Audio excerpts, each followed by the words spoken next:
The small town lay silent under the dim glow of twilight. Streetlights buzzed faintly, their yellow glow flickering over cracked pavements where weeds pushed through forgotten corners. Most of the shops had already shut, wooden shutters pulled down with iron locks clinking faintly in the breeze. A faint whistle of the wind brushed through narrow alleys, carrying with it the smell of dust, damp earth, and faraway cooking fires. Aeon walked slowly along the deserted road, his steps echoing in the emptiness. He carried no destination in mind, only the weight of thoughts that pressed heavy on his shoulders. Each step felt like a reminder of the things he tried to forget, shadows of his past that refused to stay buried. The silence of the town made his mind louder, dragging him back to memories he had spent years avoiding. He paused at a corner, his eyes wandering across the peeling paint of an old building where laughter once filled the halls. The memory pricked at him like a thorn. He closed his eyes for a moment, breathing in deeply, as if hoping the night air would cleanse him of what lingered inside. But instead of peace, the air seemed to whisper, soft, unsettling, and familiar. It was as though the town itself remembered him, remembered what he had done, and would not let him go so easily. At the corner tea stall, the familiar aroma of boiling cardamom and crushed ginger drifted into the air, wrapping the place in a warmth that felt older than time.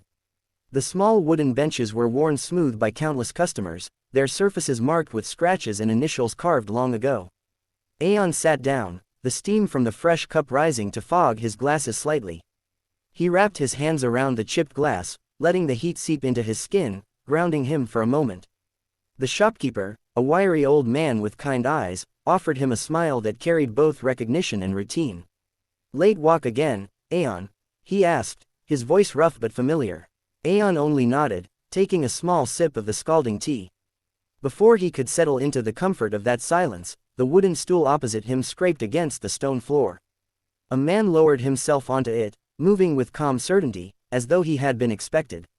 Aeon lifted his gaze, and his breath stalled. The stranger's face was unfamiliar, yet his eyes, those dark, sharp eyes, sparked a flicker of recognition deep within him, pulling at a memory buried too long. The man leaned forward slightly, his presence steady, almost heavy. "It's been a long time," he said quietly, his voice carrying the weight of years. Aeon's chest tightened, his fingers frozen on the rim of the glass. He did not answer, but his silence spoke louder than words. The stranger's gaze never wavered, sharp yet strangely calm, as though he had rehearsed this moment 1,000 times before arriving at the stall. He leaned forward, resting his forearms on the small table, and his voice dropped low enough that only could hear. "It's been 10 years, he said slowly, each word deliberate, heavy with the kind of weight that only time and betrayal could forge. "Did you really think I wouldn't find you?" The words struck harder than I expected. For a moment, the sounds of the street, distant bicycle bells, the clatter of cups, the whistle of a train somewhere far away, seemed to fade into nothing. His throat tightened as he tried to form an answer, but nothing came. The memories he had locked away, the faces he had forced himself to forget, all clawed at the edges of his mind. He shifted in his seat, the chipped glass of tea trembling slightly in his hand. His instinct screamed at him to deny, to deflect, to walk away before this man could drag him back into the darkness of their shared past. Yet those eyes, across from him, made denial impossible.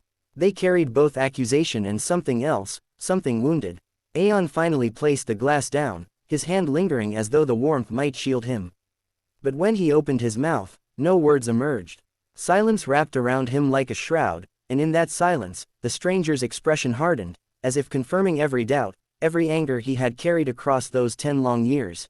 Aeon rose from his seat abruptly, the legs of the stool scraping against the stone floor with a sharp, uneasy sound.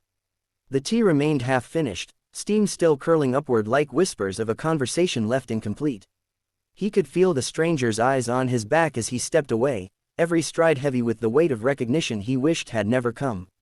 The street outside felt colder than before, though the evening breeze was mild. He shoved his hands deep into his pockets, his mind racing, heart thudding as though it wanted to escape his chest. He told himself he was walking away, putting distance between them, but deep down he knew it was only running from truths that had waited far too long to be confronted. As he turned into a narrower lane, the silence pressed on him again. The sound of his footsteps seemed too loud, echoing against the shuttered shops and empty alleys. Each echo carried a question he didn't want to answer. Why now? Why here? For years, Aeon had lived like this, convincing himself the past could be buried beneath routine, beneath silence, beneath the slow passing of days. But the stranger's sudden presence was a storm breaking through walls he had built too thin. He slowed his pace, his breathing ragged, and for the first time in years, he admitted to himself that he could no longer escape.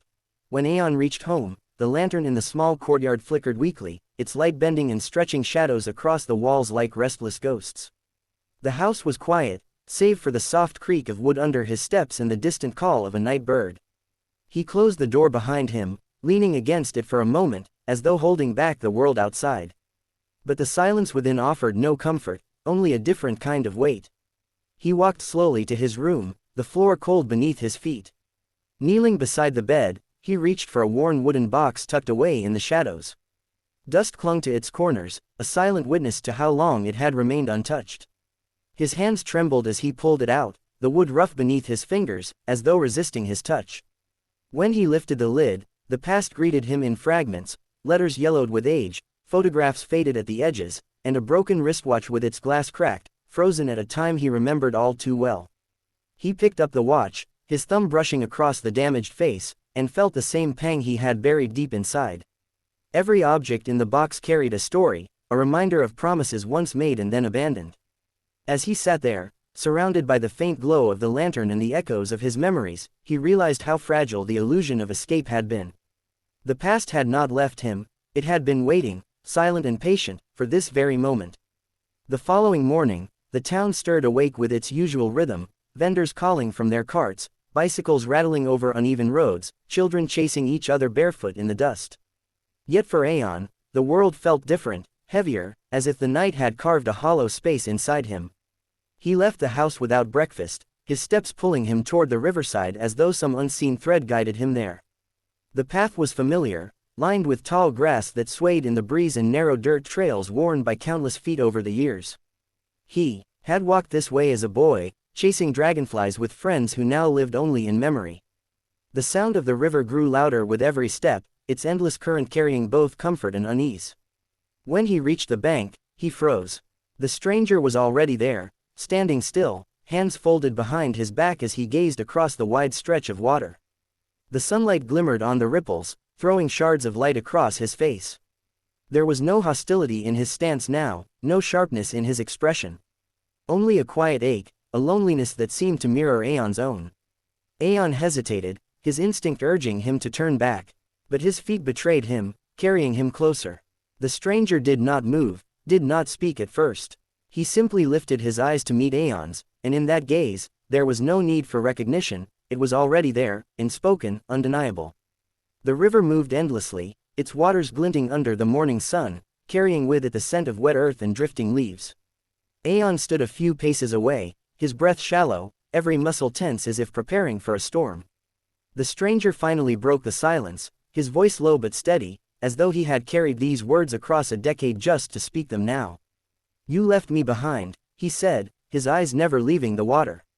The tone was not an accusation shouted in anger, but something heavier, grief disguised as calm. His shoulders stiffened as he continued, "But I survived, Aeon. Do you have any idea what that felt like? To wake up every day with no one, with nothing but the memory of betrayal to keep me alive." The words struck deep. Aeon's throat tightened, and for a long moment, he could not reply. The breeze stirred between them, rustling through the reeds by the water's edge, as if nature itself was listening to their unfinished story. He wanted to explain, to defend himself, but the weight of guilt pressed his voice into silence. All he could offer was the truth written in his eyes, regret, raw and unspoken. His lips parted as though to speak, but only a faint whisper escaped, lost in the sound of the river. The stranger turned then, finally facing him fully. In his eyes burned not just anger, but also pain that had lingered for years, pain that demanded to be seen. Aeon felt as though every wall he had built around his past was crumbling, leaving him exposed, unable to hide. Time seemed to stretch as they remained by the riverside, the sound of the water filling the silence between their words. At last, Aeon found his voice, though it came out rough, uncertain. He began to speak, not in defense, not with excuses, but with truths he had buried so deeply that saying them aloud felt like tearing open an old wound. He told of choices made in fear, of nights haunted by regret, of the weight he carried for walking away when loyalty demanded otherwise. His words were uneven, sometimes halting, but they spilled out all the same, like water breaking through a cracked dam. The stranger listened, his jaw tight, his eyes shifting between the river and Aeon's face. There were moments when anger flickered in him, when his hands curled into fists as though he wanted to strike the man before him. Yet he did not. Instead, he let the tide of confession wash over him, each word chipping at the wall of bitterness he had built through the years. Hours passed in this way, truths and half-truths unraveling, silences heavy with meaning, the air thick with emotions too long restrained. At one point, the stranger's voice finally cracked as he interrupted, his pain breaking through. "Do you know what it was like to wait for you? To believe you would come back, only to learn you never would?" His words carried both accusation and sorrow, and Aeon had no answer. His silence was his guilt, plain and undeniable. Still, the conversation did not break. It lingered, weaving between anger and understanding, confession and resentment. And though every revelation cut deep, somewhere within that pain, a fragile thread of something else began to appear, a possibility that the past, though broken, might still be spoken of without shattering them both. As the day wore on, the sun dipped lower, staining the sky with streaks of orange and crimson. The river caught the colors, reflecting them in restless ripples that shimmered like liquid fire. The two men stood side by side now, their words spent, their silence no longer heavy with hostility but softened by the weight of everything that had been spoken. Aeon glanced at the stranger, noticing the subtle shift in his posture. The stiffness that had once clung to him was loosening, replaced by something quieter, though no less complex. His eyes were still shadowed with pain, but the raw anger had dulled, leaving behind an ache that felt almost familiar, like two wounds recognizing each other. For years, silence between them had been a wall, tall and unyielding, built out of betrayal and distance. But here, in the fading light, that silence felt different. It was no longer a barricade. It was a bridge, fragile but real, spanning the gap that time and choices had carved between them. Neither spoke. They didn't need to. The river carried enough sound for both, its eternal current whispering of endings and beginnings alike. For the first time in a decade, standing together did not feel impossible. It felt like the smallest step towards something neither of them had thought could exist again. Night began to fall, the sky deepening into shades of indigo as the last threads of sunlight disappeared behind the hills. The river turned darker, carrying the reflection of the first stars scattered across the heavens. Aeon stood quietly, his hands folded in front of him, his mind caught between the present moment and the years that had been lost. The stranger, no longer just a figure from the shadows of memory, remained at his side. His shoulders slumped, but not in defeat, rather, in release, as though speaking the truth had lifted a weight that words alone could not describe. He let out a long, uneven breath, and in the dim light, the sharpness that once defined his expression seemed softer, touched by something more human, more vulnerable. Aeon turned to him at last, searching his face. "I can't change what I did," he said quietly, his voice low, almost uncertain. "But I don't want to keep running. Not from you, not from this." The stranger's eyes held his for a long moment. No answer came immediately, but in that silence, there was no rejection. There was hesitation, yes, but also the faintest spark of possibility. The kind of possibility that only appears when broken ties are given a chance, however fragile, to mend. The river moved on, endless and unbothered by the burdens of men, yet somehow it felt like it carried their story forward. Side by side, they remained until the lanterns in the distant town began to glow against the darkness, each of them knowing this was not an ending, but the fragile beginning of something they both had thought impossible.